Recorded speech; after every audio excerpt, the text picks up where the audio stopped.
Obliekam si dnes Božiu výzbroj a prosím, nech ma sprevádza veľká moc vzývania Najsvätejšej Trojice. Verím v jedného Boha v troch osobách, stvoriteľa neba i zeme.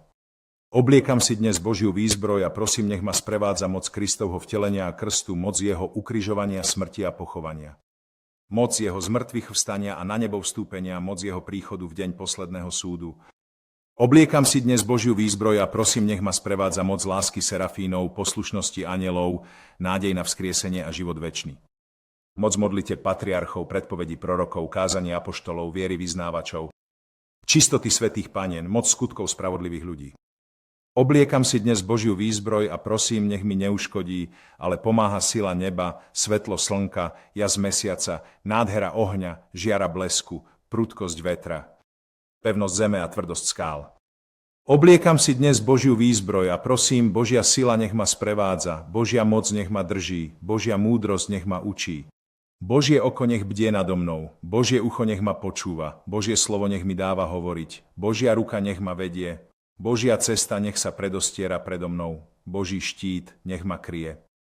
Boh je mojím útočiskom a ochranou pred osídlami démonov, pred zvodmi vášni, pred žiadostivosťou, pred každým, kto mi zamýšľa ublížiť, či zďaleka, či zblízka, či málo, či veľa.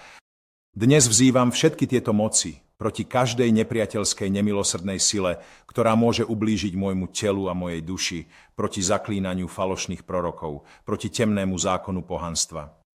Proti falošnému učeniu bludárstva, proti zradnosti modloslužobníctva, proti čarovaniu žien, druidov, okultistov, ezoterikov, mágov, vešcov, satanistov a iných.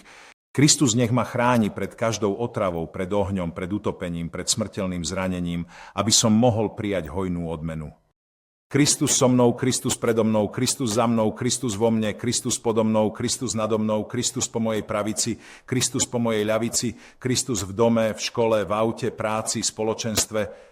Kristus, keď si líham, Kristus, keď si sadám, Kristus, keď vstávam. Kristus v srdci každého, kto na mňa myslí. Kristus v ústach každého, kto ku mne hovorí. Kristus v každom oku, ktoré ma vidí. Kristus v každom uchu, ktoré ma počuje. Pán je moje svetlo a moja spása. Koho sa mám báť? Pán je ochranca môjho života, pred kým sa mám strachovať? Kristus je moja spása, nech je tvoja pomoc, ó Pane, neustále s nami. Obliekam si dnes Božiu výzbroj a prosím, nech ma sprevádza veľká moc vzývania Najsvätejšej Trojice. Verím v jedného Boha v troch osobách. Amen.